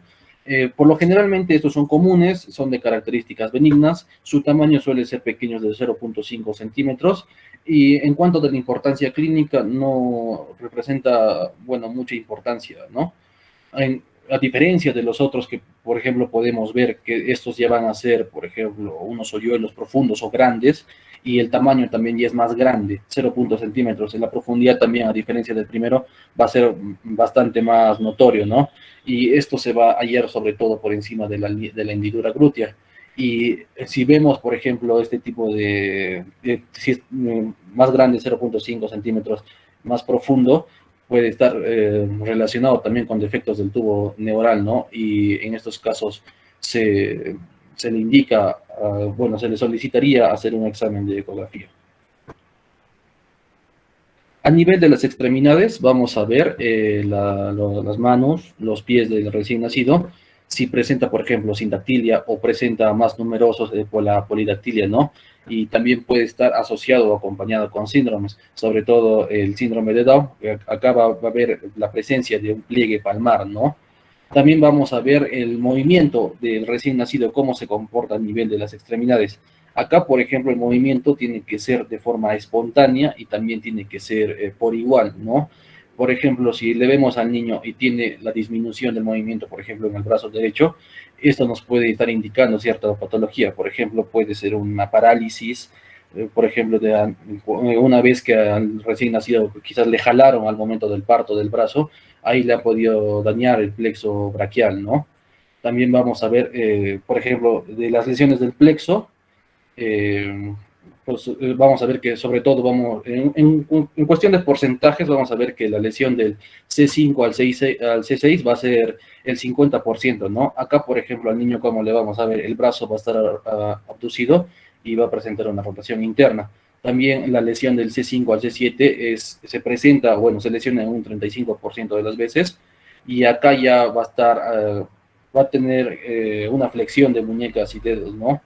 Y los otros, que va a ser del C5 al T1, acá el niño ya presenta parálisis de brazo y hay una ausencia de la flexión de los dedos, ¿no? del C7 al T1, acá ya, por ejemplo, el brazo va a estar inestable y va a presentar acá el síndrome de Horner, de C8 a T1, acá, por ejemplo, se dice que es infrecuente, pero vendría a ser una parálisis aislada, ¿no? De la mano y también de síndrome de Horner. Siguiente, por favor. A nivel de las caderas vamos a examinar para poder detectar si este niño o este recién nacido puede presentar displasias de la cadera. La forma del examen va a ser de manera suave, vamos a hacer de manera tranquila y relajada. Y este examen de caderas tenemos que ver la inestabilidad, si hay presencia de este comportamiento, ¿no? Acá vamos a ver las dos maniobras, que es de Barlow y de Ortolani. En de Barlow vamos a aducir la cadera y presionar, realizar una presión posterior, ¿no? En busca, por ejemplo, si hay una luxación de cadera. Y de la Ortolani, acá ya vamos a hacer al revés, una abducción de la cadera y presionar hacia la parte anterior. Y sobre todo para ver, bueno, esto como que reposiciona la cadera, esto reposiciona la cadera, ¿no? En los factores de riesgo de estas displasias de caderas, por ejemplo, predominantes son que sea recién nacido femenino, la posición también de las nalgas en el útero y si también tiene antecedentes familiares que han tenido este tipo de displasias de cadera, ¿no? Gente, por favor. A nivel del examen neurológico, vamos a evaluar si el bebé, o sea, cómo es su comportamiento, el nivel de alerta, también cómo está su actividad motora, si va a ser de forma espontánea, vamos a ver el tono, vamos a ver también cómo está la fuerza muscular del bebé y si tiene esa respuesta refleja primitiva, ¿no? Por ejemplo, el reflejo de Moro, que vamos a ver que el bebé va a tender a extender las manos y vamos a ver también la presión, plantar y palmar, que acá a nivel palmar el bebé va a tener ese reflejo de agarrar, de agarrar, ¿no? Y también de la presión plantar, que acá vamos a ver que el bebé también, o sea, al momento de realizar el examen, el bebé tiene ese comportamiento. Y este reflejo de Moro, por ejemplo, es una respuesta a un estímulo brusco, ¿no? De una deflexión brusca a nivel de la cabeza. Siguiente, por favor. Ya, otro vamos a hacer neurológicamente el reflejo de búsqueda. Acá, por lo general, el recién nacido mueve la cabeza hacia el lado donde se va a hacer el estímulo, por ejemplo, en la mejilla o en la región peribucal, ¿no? Y el otro es el reflejo de succión. Acá, por ejemplo, va a haber movimientos rítmicos y va a ser un movimiento coordinado de la lengua y de la boca también, ¿no? Al colocar, por ejemplo, un objeto que puede ser el dedo, o también el pezón de la mamá. Siguiente, por favor. Ya, el reflejo de marcha, acá, ¿cómo hacemos este examen? Vamos a sostener al recién nacido, sobre todo desde la parte del tórax, y vamos a inclinarlo levemente hacia la parte de adelante, ¿no? Y vamos a ver que acá el bebé va a dar pasos de forma automática. El otro es el reflejo de Babinski, que acá cuando vamos a hacer el examen, el neonato va a estirar los dedos hacia la parte del empeine, ¿no? O sea, va a estirarlo en forma de abanico. Y sobre todo cuando vamos a rozarle por el borde externo del pie, puede ser, no sé, algún tipo de palillo. Y acá vamos a ver que este reflejo de Babinski se mantiene hasta los 12 meses. Y cuando ya el niño ya es mayor, y, por ejemplo, si es superior a 2 años, se dice que esto ya es un reflejo patológico. Siguiente, por favor. Eso sería todo, doctor.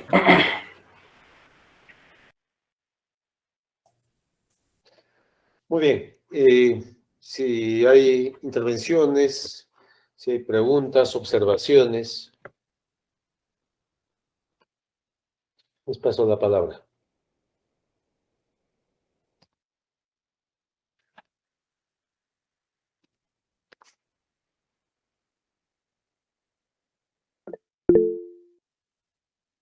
¿Nadie? ¿Alguna intervención? ¿Alguna pregunta? ¿Alguna duda?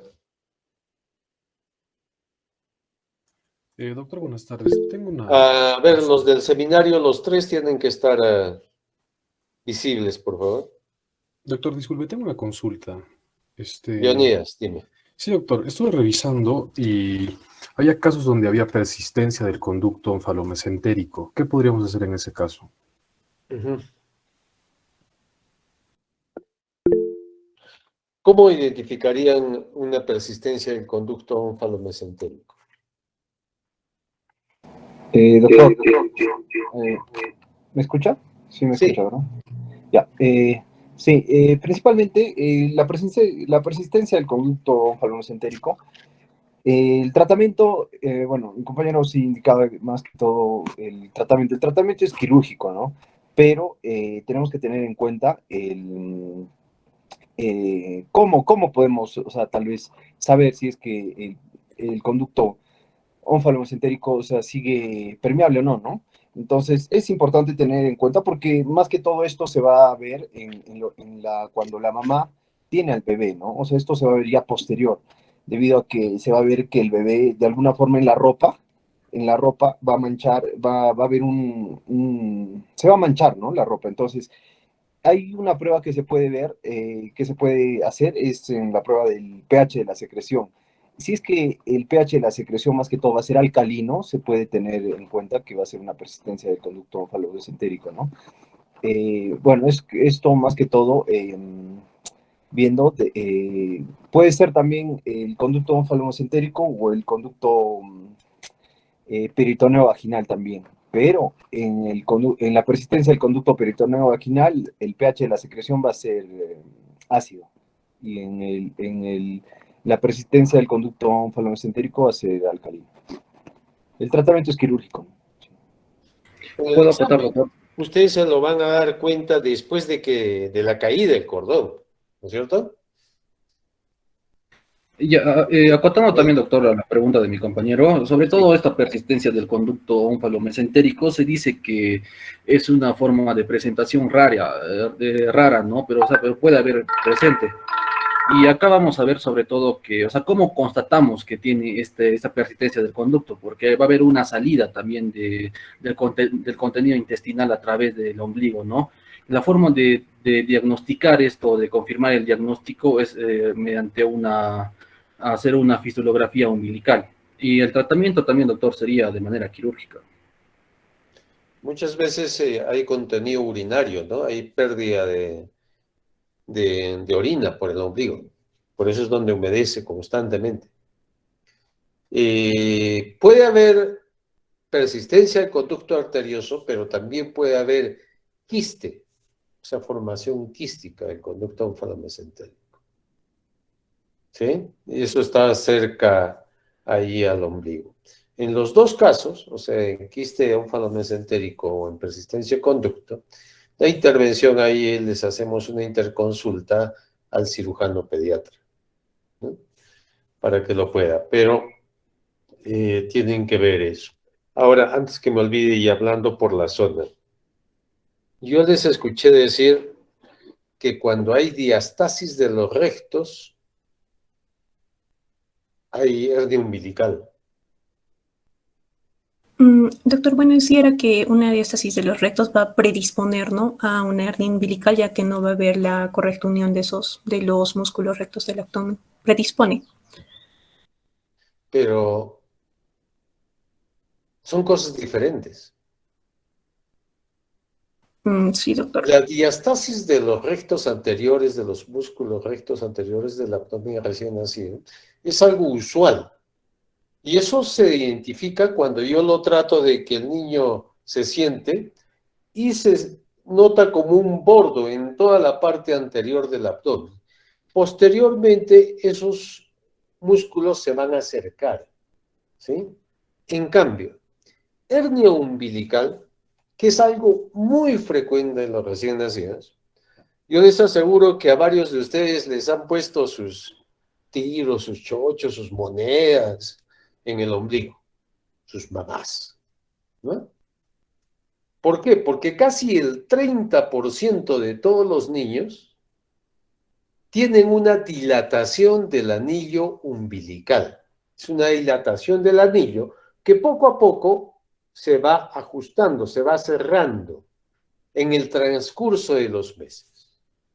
Entonces, ustedes van a ver que es usual que el ombligo se le salte. Es una situación completamente diferente de la hernia umbilical. Otra cosa es de que yo tenga una hernia supraumbilical, que hay casos, ¿no? Que sí eso puede estar asociado, pero es supraumbilical, no es umbilical. La hernia umbilical es del anillo umbilical. ¿Eh? Pero como les digo, es usual, ¿no? Por eso antes usaban ombligueros, ahora siempre les digo déjelo. Sí, pero lo que más preocupa a los padres es que hay un tumorcito, ¿no? Que sale y como aire que hay adentro, que son los intestinos que se meten al anillo dilatado del ombligo. ¿Ok? Pero no se preocupen, eso se va a cerrar. Si no se cierra hasta los 5 o 6 meses, eso probablemente hay que hacer en interconsulta también al cirujano pediatra, ¿no? Muy bien. ¿Alguna otra pregunta, duda? A ver, Doctor, buenas tardes. Gustavo, dime. Doctor, quería saber si es que aún está en uso el tema del icterómetro de Ingram para la ictericia en los neonatos.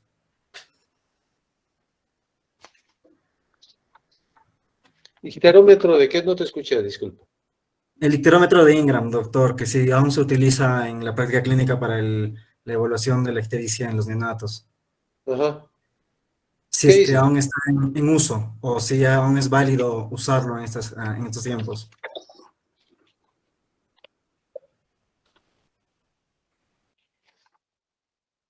¿Qué dicen, chicos?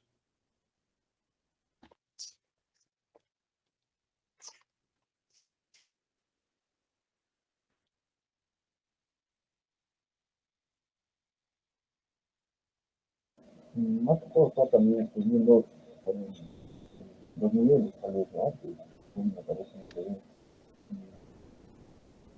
A ver, ¿qué dicen? ¿Tienen la respuesta?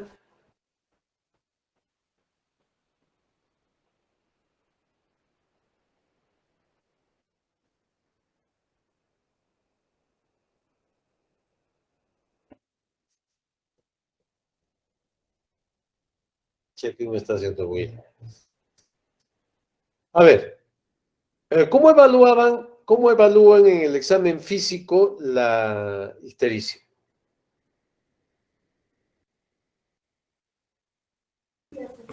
A la inspección, ¿no, doctor? Con la coloración amarillenta que va a tener el recién nacido. Y si es que tenía dentro de las 24 horas de haber nacido, pues era de una ictericia patológica, ¿no? Hay una forma de evaluar mediante observación, es una evaluación visual, que se llama el esquema de Kramer. ¿Sí? ¿Qué es el esquema de Kramer? Va por niveles. Y eso donde ustedes estén. Hay muchas postas centros de salud que no tienen laboratorio. Entonces se dice que si aparece en cara, ¿no es cierto? Eso es más o menos 6. Es una regla que lo han simplificado de Kramer, que era con decimales, y le han puesto la regla de los 3, que es el esquema de Kramer. Ese es por observación. Significa cabeza ya tiene 6, tórax tiene 9, abdomen tiene 12, rodillas tiene 15, tobillos tiene 18. Entonces es sumado más o menos 3 miligramos por decilitro al valor de bilirrubina. Entonces, eso sí lo pueden hacer. Cuando hagamos ictericia, lo vamos a estudiar con mayor detalle. Y la otra es el bilirrubinómetro. ¿Sí? El bilirrubinómetro es un aparatito que trata de medir el valor aproximado de bilirrubinas en piel, pero tiene un margen de error, ¿no? De más o menos 3 para arriba o 3 para abajo de bilirrubinas en relación a que si yo le haría un examen de bilirrubinas séricas. ¿Sí? Ahora, ¿qué más? ¿A eso te referías, Gustavo? Sí, doctor, más o menos, del bilirrubinómetro, porque en la bibliografía que nos pasó había una forma de evaluar a los neonatos, tanto de piel de raza blanca como de raza negra, midiendo más que todo las encías, pero yo quería saber si es que aún está en la práctica actual eso para, digamos, estamos en el CERUM Ajá. o en un lugar donde Pero, no podemos hacer pero sobre tenga en cuenta que eso no se utiliza en las primeras. Si ustedes miran Ictericia en las primeras 24 horas, no. patológico. Ahí hay que hacer de frente la valoración sérica de bilirrubinas. Esto es para después de 24 horas, ¿no? Ahora, la observación, el esquema de Kramer, como les dije, no, eso sí lo pueden ver desde que nacen. Si ustedes tienen la observación de que un niño aparece ictericia en las primeras 24 horas, eso es ictericia patológica, eso está muy mal, entonces hay que averiguar cuál es la causa y hay que derivarlo inmediatamente para que reciba fototerapia, ¿no? Muy bien. ¿Alguna pregunta más? Sí, doctor, tengo una duda. Gary, dime. ¿En qué momento se hace el examen de pupila, de esclera de córnea? Si, recordemos que en la exposición mencionaron que el recién nacido nace con un edema palpebral, ¿no? Uh-huh.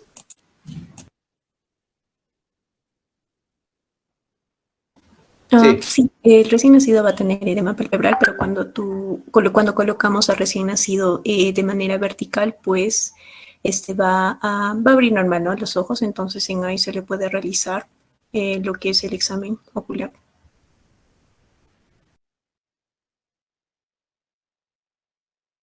Doctor, su micrófono está apagado.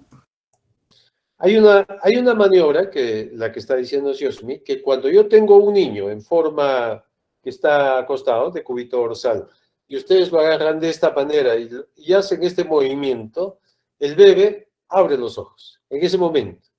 Entonces hay que ser muy acucioso para en ese momento que abre los ojos por reflejo, tratar de observar, no solamente, hay varias patologías, ¿no? Desde el reflejo rojo hasta hemorragias conjuntivales producto de trauma obstétrico, catarata congénita, opacidades de cristalino, ¿no? Microftalmias, también al revés de cuando se ve glaucoma congénito. Hay varias, pero sí, se va a eso. Ante cualquier sospecha, si no oftalmólogo y él con un espéculo ocular, pues trata de separar y ver bien, ¿no? Igual cuando nosotros hacemos examen, utilizamos un espéculo ocular y un dilatador de pupila, ¿no?, para ver fondo de ojo, para ver retina, por ejemplo. Pero es examen posterior, ¿no?, ante la sospecha. ¿Algo más? Yo, A ver, Eduardo. Sí, doctor, no sé si se me ve ya. Doctor, yo tengo una pregunta que es, bueno, es una duda más que nada, ¿no? ¿Cómo puedo diferenciar la descamación fisiológica de una que ya puede ser patológica como la ictiosis? ¿Alguien quiere responder? Bueno, en ese caso, por ejemplo, en una ictiosis la descamación es un poco más brusca, grosera, ¿no? Aparte que hay mucho más resequedad de lo que es la piel. Es que la ictiosis es generalizado, ¿no? Es generalizado. En cambio, las descamaciones generalmente se dan en pliegues, ¿no? Manos y pies. Sobre todo cuando es una descamación porque es un niño postérmino, por ejemplo, ¿no? En ese caso, pues sí. Gracias, gracias chicos, gracias doctor. ¿Alguna pregunta más? Alguien más me quería preguntar, de verdad, que la corté, creo. Porque es eso. Yo, doctor. Maybel, dime. Sí, doctor, por favor. Doctor, leí que en los genitales femeninos hay una secreción de un mucus blanquecino y también puede haber hemorragias. Y mi pregunta era, ¿a qué se debe eso y en cuánto tiempo se soluciona? Oye, de verdad, eso es bastante preocupante para las mamás. A veces me han llamado a medianoche porque ha comenzado a tener sangrado vaginal su recién nacida, ¿no? ¿Qué me dice? Doctor, no redundamos mucho, pero en la exposición mi compañero mencionó que era porque había una abstinencia, ¿no? Por parte de la mamá, por abstinencia de las hormonas maternas. Es paso de hormonas maternas, no es abstinencia, por paso. Es igual que la producción de leche, ¿no? También es influjo hormonal, lo que se conoce como leche de brujas, ¿no? Hay una hipertrofia glandular mamaria en los neonatos, sea hombres o mujeres, ¿eh? Y producen leche, ¿no? Es un hinchazón que tiene. Igual, es usual durante la primera semana, netamente, solamente durante la primera semana, después se pasa, que haya una secreción blanquecina, como una leucorrea, que es de tipo fisiológico, e incluso que pueda haber con sangre lo que se conoce como pseudo menstruación del recién nacido o de la en este caso, si es netamente del sexo femenino, de la recién nacida, ¿no? ¿Sí? Es una pseudo menstruación. Muy bien. Doctor, Sí. una consulta más, por favor. No sé si se ve mi cámara. Bueno, mi duda en realidad era de que si es que la mancha mongólica es siempre, digamos, una manifestación dermatológica benigna, ¿no? O de repente podría malignizar de repente con el tiempo. Porque, bueno, leí de que esta mancha, si bien sí, pues digamos, fisiológica, se encuentra en los recién nacidos, sobre todo en la parte glútea, en la parte lumbar, baja, también en los muslos, intensifica, digamos, el color a los 2 años, pero antes de los 10 años tiene que haber desaparecido, ¿no? Entonces, mi pregunta era si, digamos, la persistencia o la modificación, digamos, de la coloración nos hace sospechar de alguna otra enfermedad. ¿Qué dice? ¿Alguna opinión? Sí, doctor, más que todo en la mancha mongólica, como sabemos, es casi, casi, ¿no? Hasta el 97% más o menos de los bebés tienden a desaparecer, pero lo que sugiere más que todo la literatura es que en la mayoría de casos, o sea, es más, o sea, lo mencionan así, ¿no? A veces esto normalmente no suele malignizarse, ¿no? Pero es más, hasta podría haber también lesiones múltiples. Esto se puede ver también eso sí se ve en pocos niños, pero sí, o sea, es rara vez se maligniza, eso es lo que menciono. Fíjense, lo que se conoce popularmente como mancha mongólica, entre paréntesis, en realidad son las manchas de Baltz, ¿no? B-A-L-T-Z, Baltz. ¿Por qué se producen? Es una alteración de la migración de los melanocitos, ¿sí? Es como un retardo de la migración de los melanocitos en algunas zonas. Por eso también tiene diferentes grados de distribución, ¿no? Pequeños, grandes, en pies, en tronco. Tiene diferentes, hasta en el hombro. Lo más usual es de que haya en la región lumbosacra y glútea. Estas manchas desaparecen, ¿no? Algunas, las más pequeñas, aparecen a los 6 meses, pero pueden persistir hasta los 2 años. No tienen ningún significado de tipo patológico.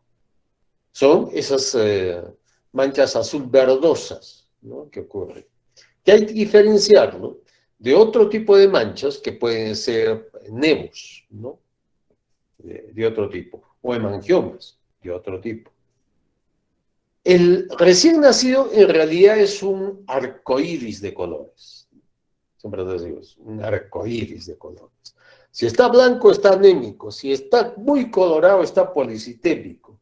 Si está medio verdoso, está impregnado en meconio. Si está morado, es que le falta oxígeno.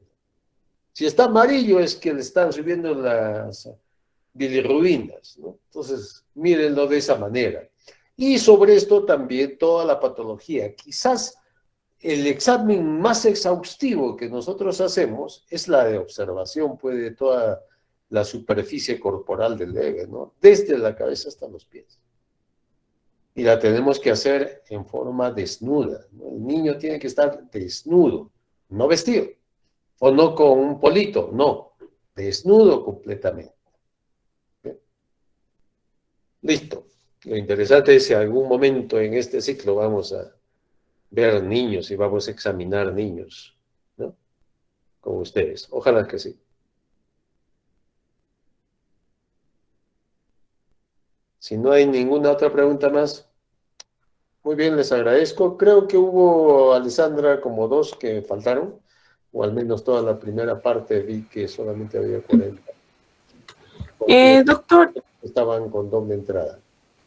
yo contabilicé que estaban todos. Al principio solo faltaba una compañera, pero se conectó. No, hasta más de media hora. Que me faltaba, según mi lista, era Noelia Cardenal, ¿sí?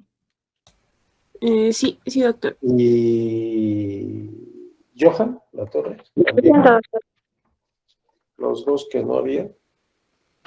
No, Johan sí lo tenía, doctor. Bueno, tomé al principio, pero eso sí, como después estaban en la exposición, ya no me percaté.